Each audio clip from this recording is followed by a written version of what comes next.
Welcome to another episode of Complete Developer Podcast, the podcast by coders for coders about all aspects of creating your best life as a developer. I'm Will, the accomplished developer and aspiring software architect. And I'm Beej, the journeyman developer, sharing my journey in development. Complete Developer Podcast is supported by listeners like you. We are now on Patreon at www.patreon.com/Complete Developer Podcast. Hustle, hustle, hustle, hustle, hustle, hustle, hard, hard. Hustle, hustle, hustle, hustle, hustle, hustle, hard, hard. It's very common for software developers to have a side hustle. Whether it is building an application for sale, consulting in your spare time, or even recording a podcast, a sizable chunk of the development community is doing work on the side. Given how high the average developer pay scale actually is compared to many other jobs, it's surprising how many of us are doing things on the side. So we created this episode to discuss some of the benefits and pitfalls that developers face when they start a side hustle. But before we get started, Will, what have you been fighting this week? Well, I'm trying not to pant because I just had to run up the stairs to get the dogs out of the room that's right above us because the neighbor's dogs are in the yard, and the younger dog has learned how to push the blinds aside and look at the other dogs and bark at them just continually. So yeah, could have done without that. I am looking into some TLS related issues at work, which is always entertaining. It's, we're pretty sure that we've got everything like it's supposed to be, but was it TLS? What's TLS? Transport Layer Security. Okay. I think it's 1.0 and 1.1 are going away, here very soon, like in the next 2 months. Microsoft's going to close that off for ADO connections. And so we're pretty sure that we've got it, but we're like, yeah, we ought to test that and just make sure, And so we're scrambling around and setting up servers and, running test beds and all this stuff. And so that's mainly what I've been dealing with and trying to pour through the Microsoft documentation to try to figure out exactly what any changes would entail if it doesn't go right. Like if there's registry settings that we need to give to the clients, those kind of things. Mm-hmm. And so it's just been a whole lot of reading docs today. Just lots of docs. Well, it's been a hectic day. I got to do some pair programming with our senior API developer this morning, kind of to help solve a problem he was having. I was mostly a squeaky rubber duck, but I did get to learn a few things. That was kind of nice. Then I got to explain what I've been doing with the logging to our lead API developer. She actually asked some tough questions around that. It was kind of interesting to explain that to her and have to talk to it and have to talk to someone who is not familiar with what I'm doing, but is an advanced, knowledgeable developer. So that was a new challenge I haven't really faced, because normally when I talk to you about things or to our other advanced developers, they kind of already interact in the same world. Yeah. So it was kind of cool. Then we found a bug in an app that my team had inherited. It was created about a year ago when they changed the data that was going into the ID column in a materialized view, causing it to not have a unique identifier. This one was a tricky one to find and fix. So is that like they took an ID and then they string concatenated with something else to make like a major, make an ID in the view? Yeah. Oh man, I hate it when people do that because it never plays nice. Yeah. So we had to postpone recording this week because I fell ill and was out of commission on Monday. The doctor said it was an upper respiratory infection, gave me meds, and told me to take it easy. Feeling a bit better, but still not 100%. Speaking of medicine, though, I have something medical for IoTs.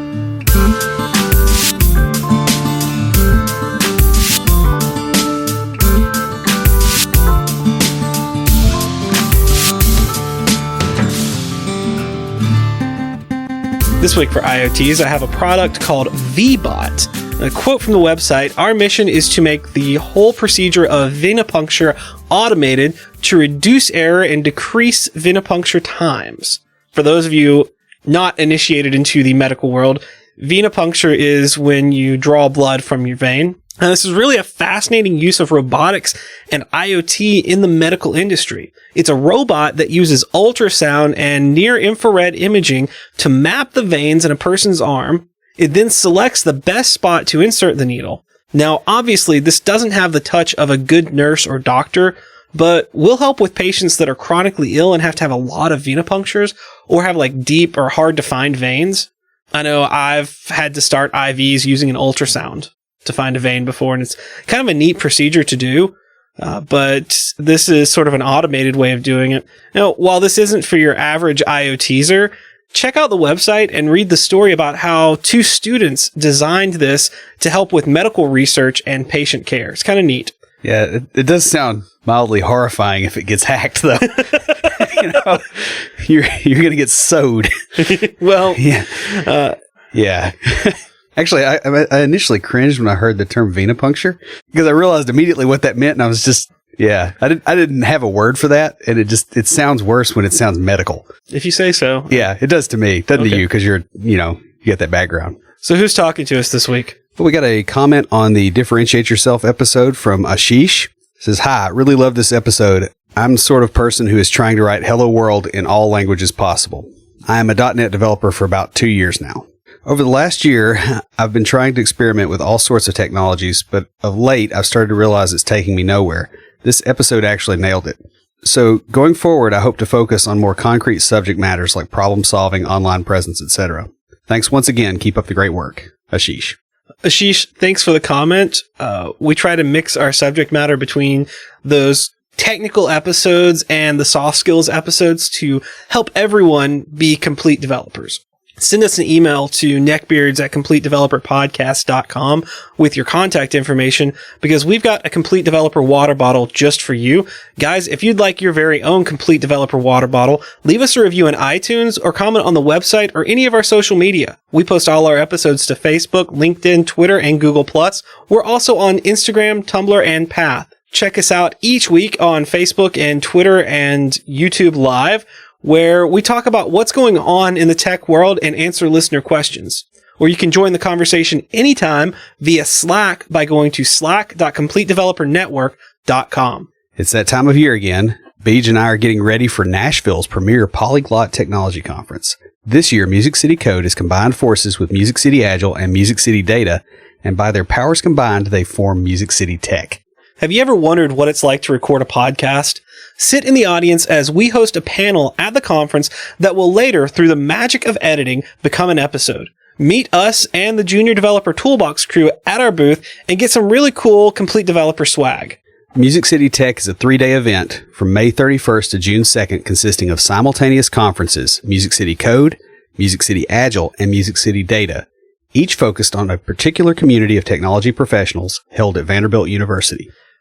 Speaker sessions have been finalized, and sessions can be found at sessions.musiccitytech.com. Tickets are currently on sale, and attendees can register at completedeveloper.musiccitytech.com. Ask many established software developers, and you'll discover something interesting. A lot of us are doing things on the side that aren't considered traditional hobbies. Many of these things might eventually be used to make a living or improve our careers. What is it about tech and the people in it that drives this trend, and what benefits and problems can you expect if you take up a side hustle? We're about to help answer that question for you. Whether it is producing content such as podcasts, blogs, and videos, consulting, or building applications for personal use or for sale, or even creating other content like music and books, there's a lot to be gained by hustling on the side, a lot of which is much more difficult to get in a regular job. This can often be puzzling to those who work with developers, as nothing seems to motivate us to give it up. Let's talk about why that is. So we're going to start talking about what we mean by side hustle. And then we're going to get into some of the benefits of side hustle, and then some of the downsides of side hustle. And then finally, we're going to close it out by talking about some tips for having your own side hustle. So what do we mean by a side hustle? And there really isn't a good widespread agreement on what the term means. So we're going to define it right now. First off, it's intended to make money. If you're not trying to make money, it's a hobby. And hobbies are perfectly fine. Will and I both have tons of hobbies that we do to varying degrees. Some we would rather do more of than we do now, but Yeah. But that is not what we're talking about here. We are not talking about hobbies in this episode. Another characteristic is that they don't always succeed. It tends to be more of a business venture than not. In other words, there's kind of a defined endpoint if it doesn't work, that you stop doing it. This differs from training as well, in that you have to contend with finding a market. So in training, you're building things to try and a little bit of resume driven development type stuff. And it's not something that you're going to sell. You're building things to practice and learn with. And you can learn while doing a side hustle, but the idea of a side hustle is to make extra money or to make money on the side. Yeah. It also differs from investing for much the same reason. So that's another weird wrinkle. And the final thing is it stops being a side hustle once it becomes a full-time job. So we're talking about side activities essentially that are a little bit more than a hobby and a little bit less than a job. So, something that you may spend 8 to 10 or even up to 20, 25 hours a week working on that are either producing income or there is a plan for them to bring in income.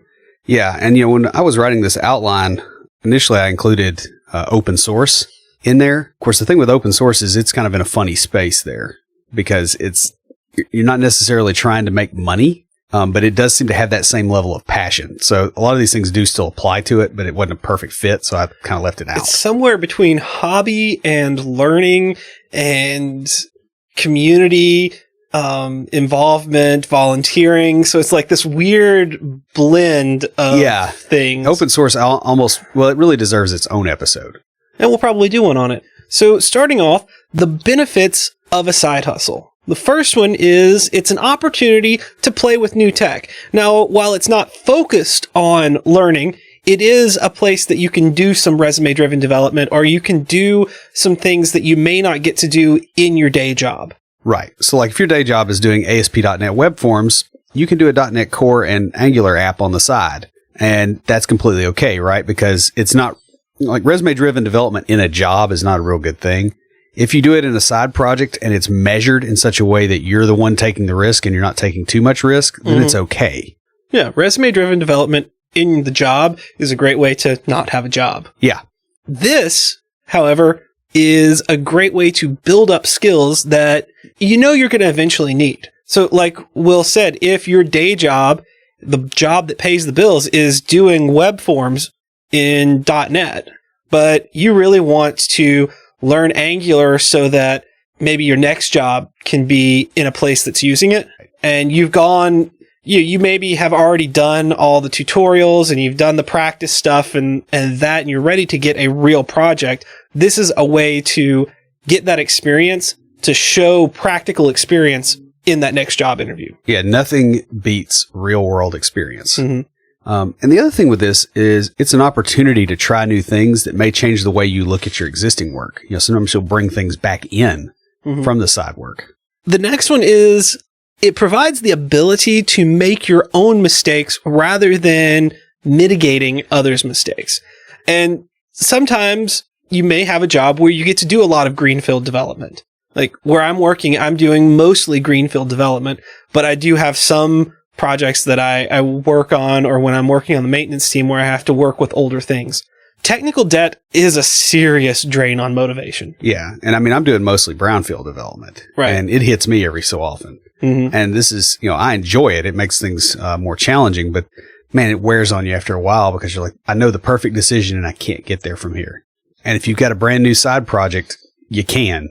And that's, I think, a lot of the reason why a lot of developers do this is it's a situation that I control that space. 10 years from now, if someone has to come in and maintain your side project. Well, not my side project, my code at work. Yeah. They're going to be very happy because of all the complaints I hear from you about having to go into older code, do brownfield development and stuff. And so when I'm making decisions, I purposely try to make them so that I think, all right, how do I not annoy myself when I have to come back into this? Yeah. With your side projects, you can do that greenfield development that you may not get to do on the job. Yeah. And when you aren't having to fight tech debt and, just general structural issues with other people's code, it can remind you of how you felt when you first got into coding. Do you remember that feel the first time you popped up a form on the screen and got it to do something? Like you made the machine do something? That feeling, you don't have that in a day job a lot of times. This can bring that back, and this can either help improve your attitude going into the office so that you're happier when you go in because you're not fighting this all the time. You're You're winning on the side at least. Or it can spur you towards changing jobs. If the office environment is particularly pathological and your side work is really good, you'll notice the pathology in the office way more and you won't be there very long. One of the defining characteristics of a side hustle is the intention to make money. Therefore, one of the benefits is that you can get some potential extra income. Now, you shouldn't rely on this. If you're building an app and, you're putting your effort into it to sell it, or, maybe it's a software as a service type thing. However, it can work out for a lot of things. The extra money may not be enough to pay all of the bills, but even a little can make it easier to save for various goals. Yeah. And I mean, we've had, I've had stuff that was on the side that made a little bit of money, and it was like beer money, and some of the consulting was way better than that. But there's nothing that tastes as good as a beer that you bought with something that you developed from scratch. Very true. Depending on the beer. Yeah. Because you sometimes buy some really good stuff and sometimes buy some really rank stuff. Yeah, I know. It's one of those things, Anyways, if you're making money on the side from your work, you can also write off some of the expenses. But you do have to be careful about audits. The room we're sitting in to record in, right? Theoretically, I could write this space off. My accountant basically told me, don't even try to do that because, you'll save a little bit of money, but all it takes is an audit and you've wasted so much time. It will never be worth it. Write off equipment that you buy and that kind of stuff. They can be directly traced to the business, but don't go, oh, this space in my house and all the electricity and rent and all the stuff that goes with that goes to business. No. Don't do that. Yeah. There's some trade-offs there where it's not worth the risk. Yeah. You have to do a cost benefit analysis on this and go, all right, is the benefit I'm getting from writing this off worth the risk of what happens if I get an audit? Right. So like here, we have a server rack here and we've got a recording equipment. So you say, okay, I can write this room off, but I've got 2 bookshelves. They got fantasy novels and all kinds of crap on there. I've got my wine cabinet over here. It would be weird in an audit. So I'm not sure that I could swing that. And rather than have to keep all that stuff out of the room, I'd rather have it in here and just not, take the tiny tax cut. However, the server rack, the server, and the recording equipment, you can write off because you have receipts, and it's very easy. If you do get audited, you just bring in the receipts. So the amount of effort for those, if you get audited, is a lot different than the amount of effort for the room. So again, cost benefit analysis on what you write off because of audits. Really, neither one of us are tax experts or accountants, so you should probably talk to one. Another thing that helps with the extra income is it makes it easier to justify the time you're spending, both to yourself and to others. Don't discount this. It gets more helpful over time. I've done several side projects that did not get any revenue in. There was no money coming in, nothing. It's harder to justify that to a spouse or to, your kid, even something that you're doing on the side that is getting revenue or is close to getting revenue. And the other thing is it makes it easier for you to continue too, because you're seeing a check coming in. Yeah, you see money coming in. And so it makes it a lot easier for you to justify the time expenditure as well. The next benefit for having a side hustle is better networking in areas in which you're interested. Yeah. And so if you're doing something interesting in a particular space, you'll begin interacting with people in that space, and those people can help you, especially if you're providing a product or you're doing something useful for them. If you stick with it for a while, you'll have established a strong body of work in a particular specialty that can help you get a job in it if you choose. Yeah, and you really never know where your contacts lead when you're networking without desperation. A side project is a good way to do this. Like when you've just been downsized and you're trying to network, you're the Facebook ninja that pops up that nobody's seen in 2 years and you're looking for work. Like that's a very desperate place to be. Whereas if you've been in the industry and you've been interacting with people, it's a lot easier to go, hey, I'm out of work now. Do you know anybody that's looking for somebody? Mm-hmm. And they already know what you can do. So you're set. You never know the people you're going to meet through your network.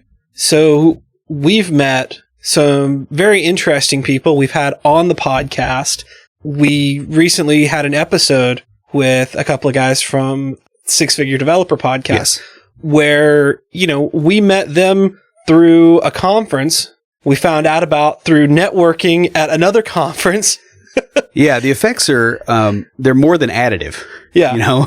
There's something about raising your own viral coefficient as far as getting on people's radar. And this is a really good way to do it without looking markety. Mm-hmm.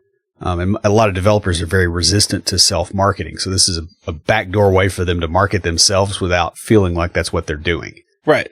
The next benefit is the ability to cross-train in a variety of areas other than just software development. So if you're building your own thing, your own app or whatever, you'll get to learn about sales, web hosting, marketing, design, and all sorts of other things. In fact, you'll have to. Yeah. That's you're going to get thrown in that pool in the deep end and you get to swim. So when we started podcasting, neither one of us knew very much about audio equipment and audio editing. Now, I've learned more than Will has because he's been like a curmudgeon about learning it. Yeah, well, I mean, I've been busy with other stuff too. And just like writing content and like having a good workflow for that, like that's been a huge, huge thing for me. Oh, yeah. Like the marketing stuff for you, you've done a lot more of that than I have. I had some experience with it before, but like you've gone beyond what I had before we got into this. Yeah, and all the analytics and just all the stuff going around it. I've also learned how deeply I despise WordPress, but that's another thing altogether. You know, the upside on this is really hard to predict. You know, when we started the podcast, who knew that Will would do public speaking? Or like going to conferences and standing out in front of a booth and talking to people. Like, do you remember when we were at Music City Tech with the booth last year? Because this is when the transition happened. Yeah, right? Like you decided that your role was to make me socialize with other people because like I'm reticent to do that on average. Like we agreed to that going in. It's not like you just up and decided that. It's like, no, somebody's got to push me.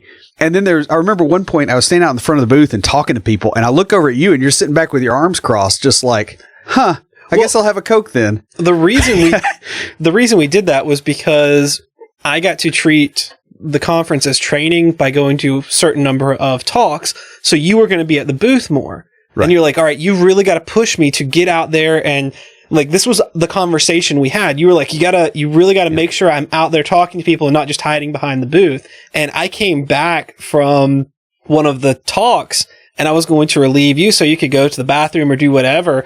And you're out in front talking to like 3 or 4 people, and then someone else comes up and you just like bring them in to the conversation and include them. And I'm watching this. I'm like, this is the stuff that I do. Yeah.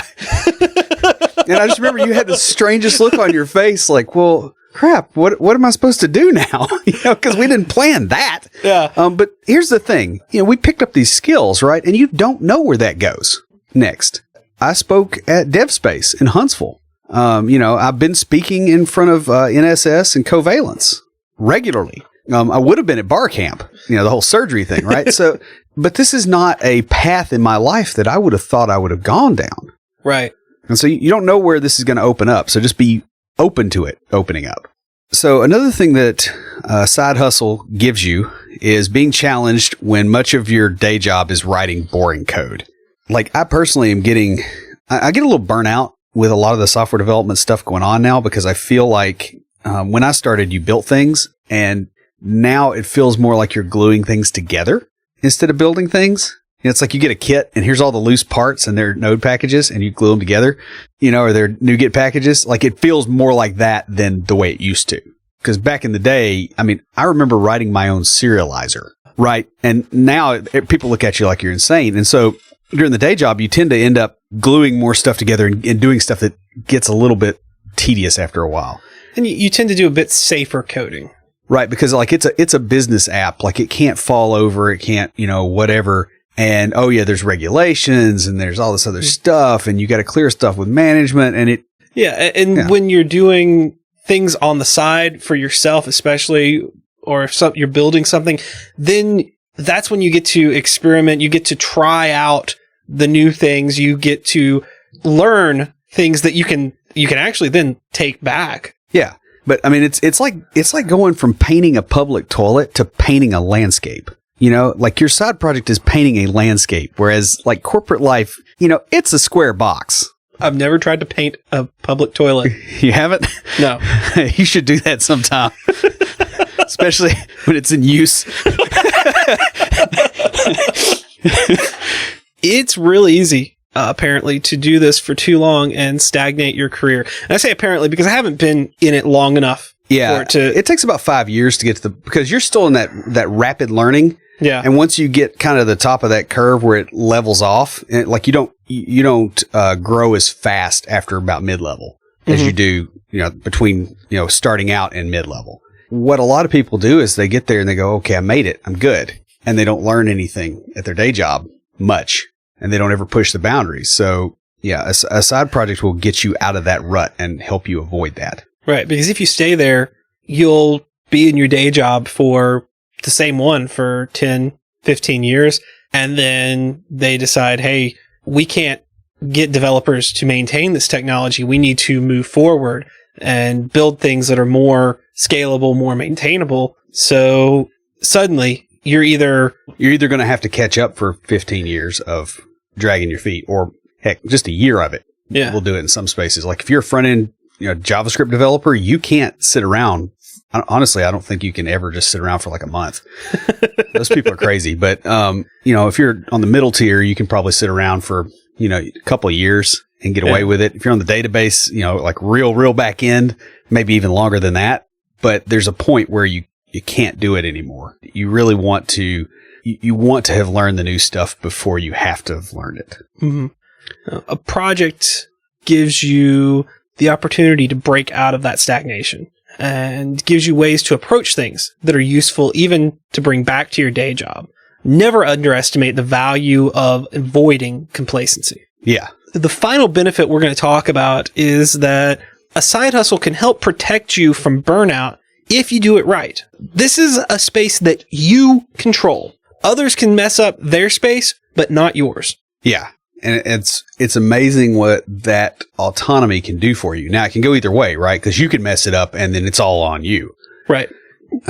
It's also relatively consequence-free if you decide not to work on a side project or quit it entirely, at least until the money starts coming in, and then you have to adjust budget. Right. I mean, if you've done this right, then your money that's coming in is bonus money. Yeah. It's, it goes into a rainy day fund or goes into a vacation fund or something like that. Right. You can outsource some of the stuff you don't like doing if you have cash. So like in your day job, let's say that you really, really hate doing CSS. Most people do. Yeah. Now, you might be able to pawn that off on a junior developer who really does like it. That's what I do. However, if I didn't have that and I had to write the CSS in my day job and try to make it clean and all, it would be pretty annoying. I mean, I can do it. Like, I'm not bad at it, but it takes me a while and I don't enjoy it. But in a side project, I wouldn't do that. I'd go to Theme Forest, I'd get a Bootstrap theme, drop it on there, do my thing. I can pay somebody like $7 for a theme instead of me writing CSS. Like, that's a no-brainer. And you're allowed to do that. You are management. There is nobody policing this. That is unbelievably freeing when you can do that.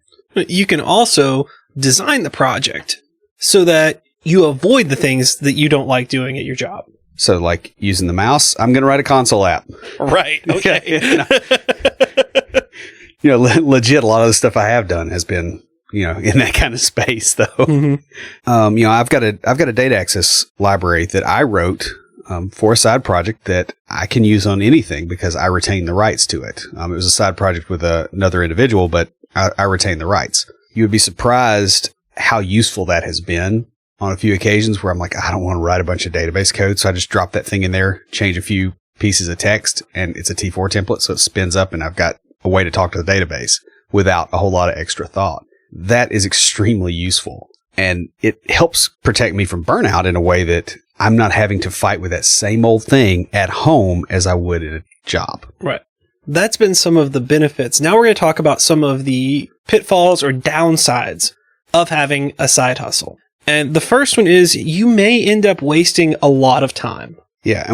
And I will put waste in air quotes a little bit. Although that said, like there's a lot of what I've done. I've had one side project or another since about 2004. And I haven't had a whole lot of periods in there where I didn't. In fact, with the exception of the first couple of years of my daughter's life, I don't think there's really been more than about 6 months. Mm-hmm. Now, most of my projects did not make any money. They were all intended to, but, they were all learning projects. And it would be real easy to look at those as a waste of time. I've had several apps that fell apart, usually with partners who bailed a little too early after months and hundreds of hours of work. Some of these projects have cost hundreds or even thousands of dollars, and I lost tens of thousands of dollars that I could have made had I been consulting. That's very true. It's one of the things that worries me about taking on side projects. Yeah. Is, that I'll put a lot of time into it. And, you and I worked on one project and we ended up not taking it because after what was like a month and a half of us spending 8 to 10 hours a week. Yeah. Going to meetings and stuff like that. They wanted to pay us like $400 or something. Yeah. It was just like, what? It was ridiculous. And we're like, yeah, no. And so we said, no, we're not going to take the project. I have thought on this a lot, and something that I would say would be, rather than, putting in the time and hoping to get paid and things like that, if you're going to take on work, like, you got to get paid up front. Get paid up front and get paid to build a thing. Right. Not, you're going to hire me on to work, so many side hours. It is, you're paying me to build this product for you. Right. And that's what this one project was initially. And then it shifted. And it was just not what we wanted at all. Now, I've had several apps, like I said, and some of those were hundreds and hundreds of hours of, hey, we're working on this. We're building this thing up. We're almost ready to go. And the other party has a major life event and bails. Right.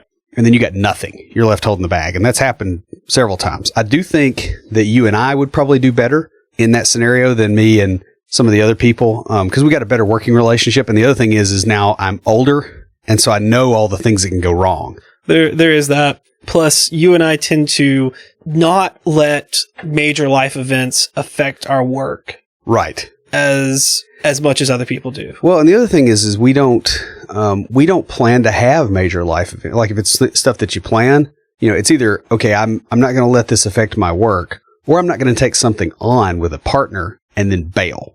We plan for, if, say, I were to meet someone, we were going to get married or something. Well, you know what? That year that I was going to get married, you and I wouldn't start a new project. Right.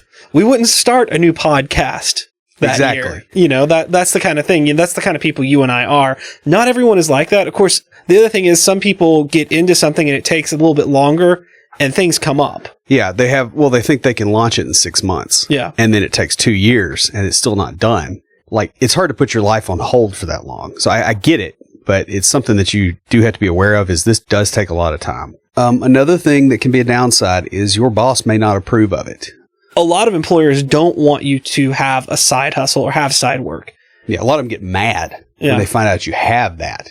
They want to watch and make sure you aren't misusing resources or violating any kind of NDAs or other employment contracts. Yeah, and so they've got a legal reason for it, but I mean the other reason too is that a lot of them feel like they may not be getting your best effort. Because something that you own, you're going to put your first effort into. And that's a hard line to walk. The other thing that can happen is it can interfere with the regular course of business when you have a hard cutoff on the time you have to leave because of your side work. That's a real problem. I've worked with several developers that have had side hustles, and they were like, oh, well, I have to leave at 4:00 on these 3 days a week. And they'll make the time up, but, hey, if somebody has a problem at 3:50 in the afternoon during service hours, they're still leaving right in the middle. And that can put you in a real bad spot with management. Yeah, it can, but also it's a boundary setting. Like if you have kids and you got to go pick them up, they're not going to.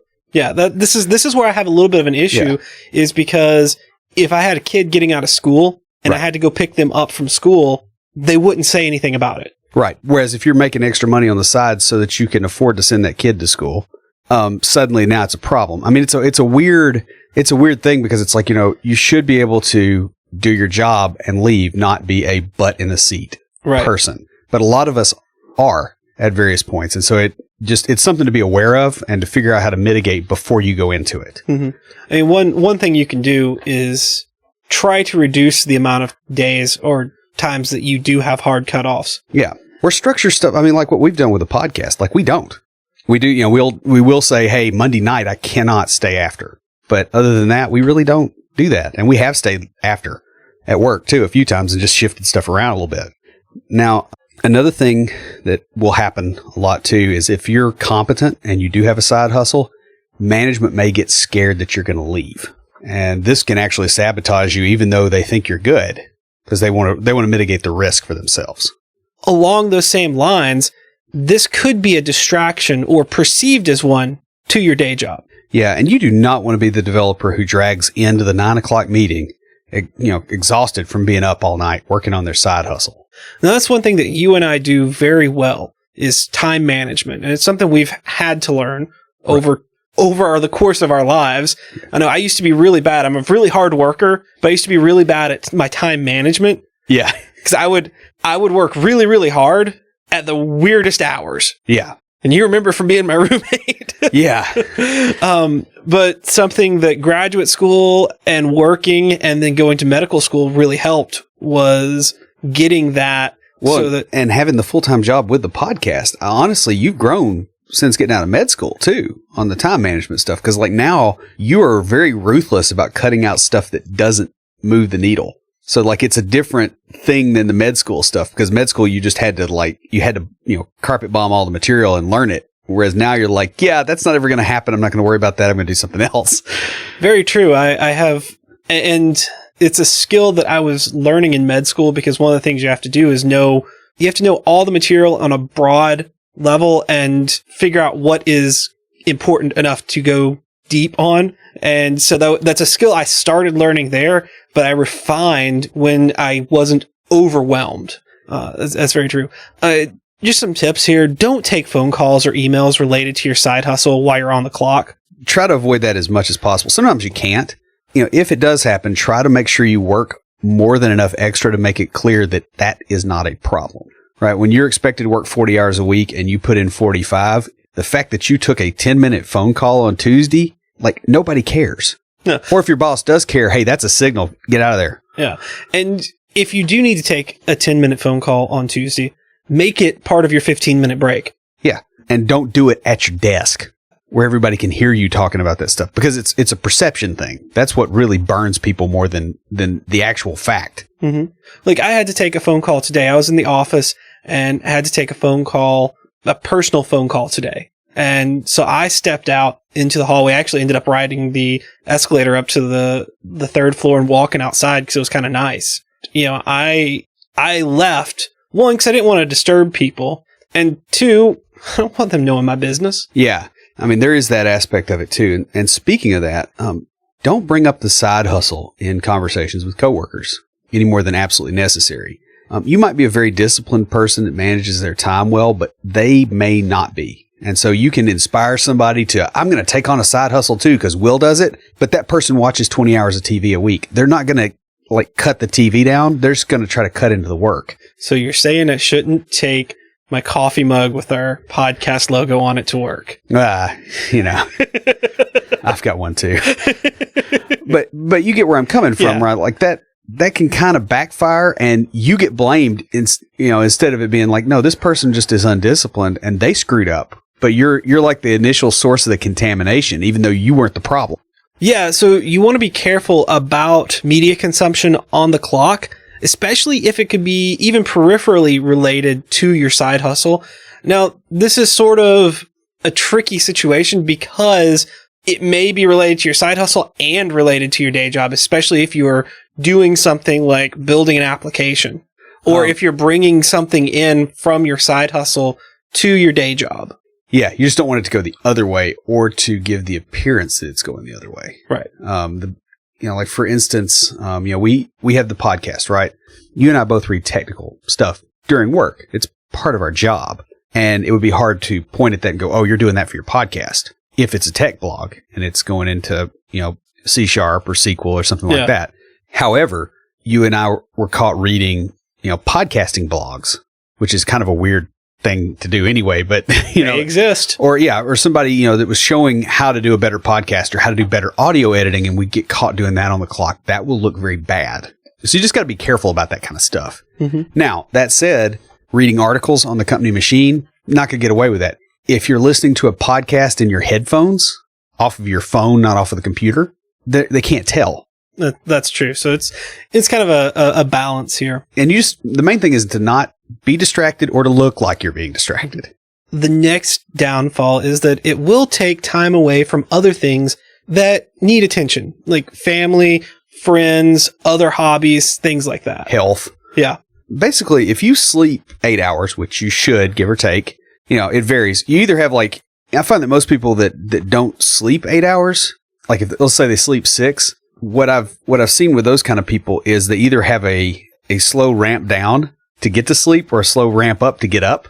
And it still works out to 8-ish hours. Roughly. There are some people that only need a few hours of sleep. Yeah. But I mean, like some general rule. The thing is 8 hours is an average.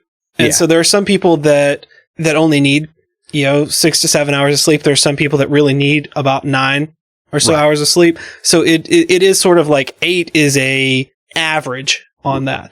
But if you do that and work at least 8 hours, that leaves 8 hours in the day, not including transit, meals, that sort of thing. Now, you can kind of make some of that up by eating while you work and stuff like that, or listening to... Or eating while in transit. Yeah.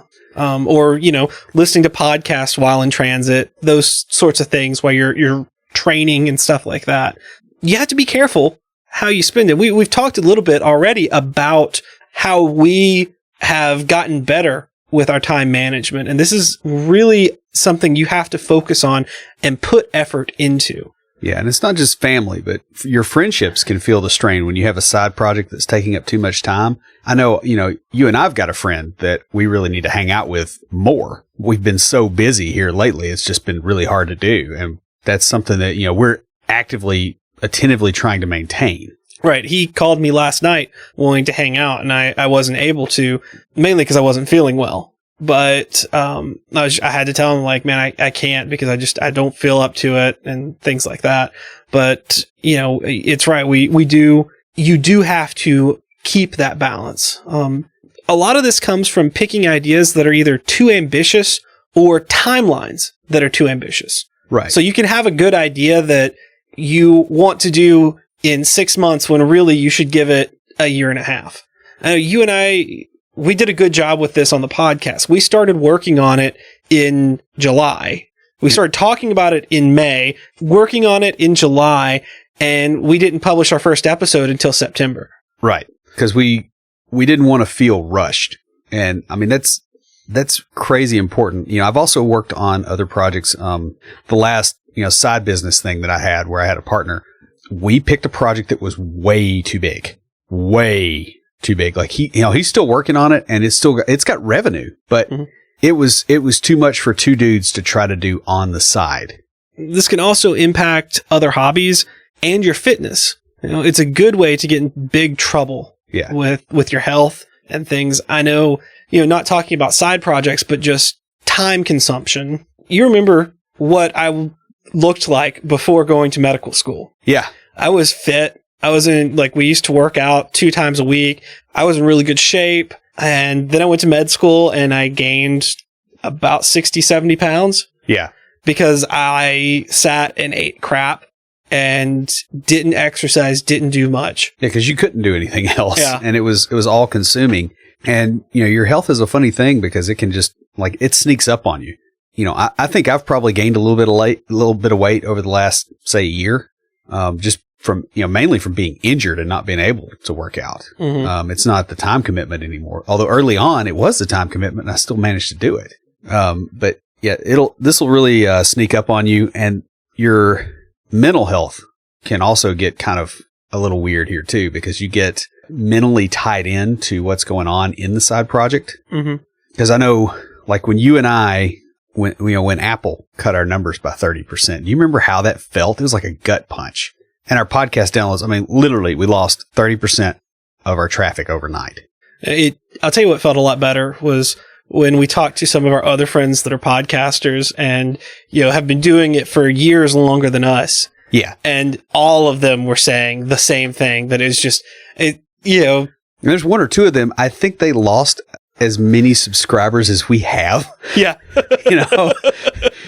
And so that was eye-opening. And then, of course, you got the other side, when it pops up, right? Ours has been popping up the last 2 or 3 weeks. It's, we're not 100% sure. We've got some suspicions about where that's coming from and how good that feels. I mean, it makes a huge difference in your mood, and it's very easy to get tied into the business at a mental health level. And that's something you also have to be very careful about.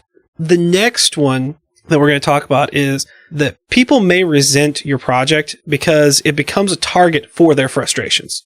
Yeah. So even if you're really careful about how often you mention your side hustle, you should be prepared for any mistake you make to be blamed on it. So you took a shortcut in some code. And it doesn't matter if you did it at 10 o'clock in the morning because you've got you've got somebody breathing down your neck and a deadline, and you've got a meeting coming up and 2 other meetings after that and whatever. The fact that you left at 15 minutes early that day, that's what will get blamed for that line of bad code. Not the fact that they're putting other pressure on you, because people amazingly self-forgiving when they've got something to blame you for. You need to go to a lot of extra effort on the things that aren't side hustle to avoid this. And this may mean a few extra hours at work. Uncompensated hours. Right. And I do that. Yeah, I do too. I put in more than my share. Not every week. Yeah. But, it's something that I do to keep from having issues. Yeah, like you don't want to do it every week because then it gets to be expected. But you do it some weeks. You do it when it's needed. And so that shows that, hey, I am dedicated. I am here to work. And this is a priority to me. But you want to have that balance. And understand that most people, when comfortable, don't understand why you aren't. Yeah, this is like going on a diet. Like if when you go low carb and you're in an office full of overweight people, you will hear constantly about how I don't think you should cut a food group out of your diet because, carbs are a necessary food group, right? That same behavioral pattern happens with people that are very happy in cubicle nation. Mm-hmm. And so they're going to try to pick at you and tear you down and figure out what's wrong with you because you're not thinking like them. And finally, the last downside that we're going to talk about is that it's really easy to get burned out if you're not doing it right. Don't do more of the same thing you do all day if you don't like it. Now, if you love what you do at your day job, that's a different thing. I would almost still say, and especially if you love what you do at your day job and you're still learning and growing, doing it at your side hustle may be an opportunity for you to try things out. Yeah, but you got to be able to take the risks on the side. You don't do exactly the same thing in exactly the same way on your side hustle in exactly the same industry. For one thing, that's a real good way for your boss to think, oh, this is our intellectual property, not theirs. Well, see, you threw something out there that I'm not talking about. You said in the same industry. Yeah. So you mix it up. I said doing the same thing. So if you really love doing .NET Web APIs and Angular, then you can go do that on your side hustle. And, maybe at work you're using Angular JS, you get to go use Angular 5 or something like that, but you may still do the same thing. Yeah, or you switched, from doing accounting related software at work to doing architecture related software right. on now, the side. The domain is different, but what you're doing the domain's different, not the range. No. Sorry. The domain in the sense of domain-driven development is different. Like what area you're building, but the way you're building may be the same. And what I am saying here is that you may do the same thing. Like I personally would not have a problem building .NET Web APIs in a side hustle in an area outside of government, obvious. Right. But, for some other industry. Yeah, it's the same carpentry, but a different house. Right. That's it. Also, don't do more work than you can actually afford to do. This is kind of the burning the candle at both ends. And Will and I have both been guilty of doing this a lot. Recently? The thing is, we don't do it all the time. It's not, all right, all year long, we're burning the candle at both ends. It's a couple of weeks here, a couple of weeks there. Yeah. And it gets really rough. And then we go, okay, we got to do something a little different. We got to change it up. You don't want to do this over a long period of time. You're gonna hit spots that are gonna be a little rough, and you're gonna have to push through them. But the idea here is that you don't want to allow cross-contamination of your emotional well-being and your emotional state between your work and your side hustle. So if you're doing something that you really don't like, let's say you're doing .NET web forms, and you're like, I'm good at them. It pays the bills. I can get them done, but it's really not what I want to do. Then don't go do that in your side hustle. Right. But if you're doing Angular at work and you love doing Angular, you want to go do Angular in another industry, then that's perfectly fine. I'll tell you another way that the emotional cross-contamination will get you is when you're overly positive. Mm-hmm. I've found that one will blow up in your face faster than being negative and being burnt out from the side project. They're like, oh, well, he's about to quit the side project, so it's good. Whereas if you come in and you're happy, oh man, people don't like that at all. Mm-hmm. To close out, we're going to talk about a few tips for starting a side project. And the first is limit your scope. Nothing is worse than trying something too big and getting most of the way there and then quitting. Limited resume-driven development is okay in a side project. Learning while doing this is a good way to hedge your bets, but you do have to limit it. Start with a market and work backwards. You don't want to build something that no one really wants. Yeah, and this is a mistake I made for a couple of projects early on. And you don't want to have to be creating the market while you're also trying to build the product to sell to the market that doesn't exist. Well, and it's also really hard to retool for a different market or when, to pivot. Yeah. Like, they talk about in startups, when people are working full time, they have to pivot and how hard that is, but you're not even doing that, right? You're doing, 10 hours a week. Mm-hmm. That hurts. Trust me. Pick something that interests you. There's a point where money does not motivate you enough to keep going. So you're going to have to pick something that you still have a passion for and you're still interested in. Don't just go, oh, this looks like a lucrative field. I'm going to jump into it because it's lucrative. That's not going to work very well over time. Come up with a mechanism for taking notes about where you are and plans moving forward. This fits around the rest of your life, so it's going to be what gets interrupted frequently. Right. It should not be what interrupts your life. And it may be interrupted for days at a time, too. Mm-hmm. So don't rely on your brain to keep stuff. Like, write it down, be used to doing that, have that as a process. It makes it so much less painful. That's what you and I do. I've been doing this since elementary school or high school. I don't remember when I started, but, I had so much stuff with like helping my dad out at the church and doing some stuff with various youth groups in the area and things like that I would write things down. I kept a notebook with me even back then of just things. Also, like, I would have ideas and then I'd forget about them. Yep. And so I'd start writing them down. Guys, taking on a side project can help build your career and your skills, provided you do it in an intelligent fashion. If you're considering starting a side project of your own, an early awareness of the upsides and downsides can save you a ton of pain, frustration, time, and money.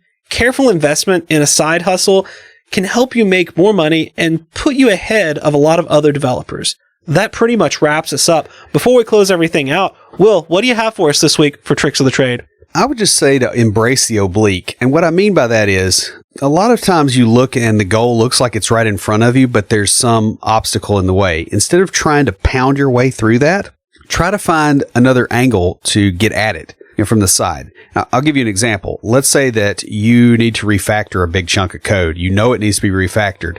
Your boss tends to be resistant to that.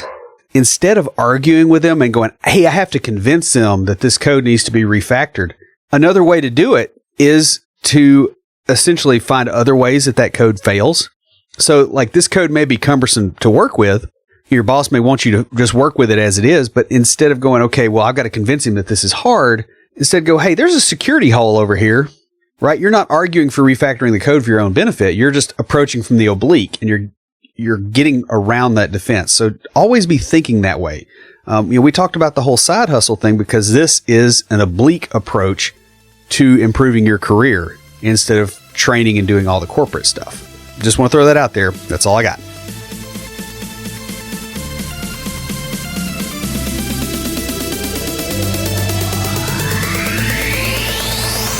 Stand by for Titanfall. If you have a question or comment, please email us at neckbeards@completedeveloperpodcast.com. Our theme music is an excerpt from Stand By for Titanfall by Pure Bells, available on SoundCloud and licensed through Creative Commons. The intro music for IoTs is Hillbilly Hip Hop by Jason Belcher. For references, show notes, and to sign up for weekly emails with extra tips and insights, be sure to check out the website at CompleteDeveloperPodcast.com.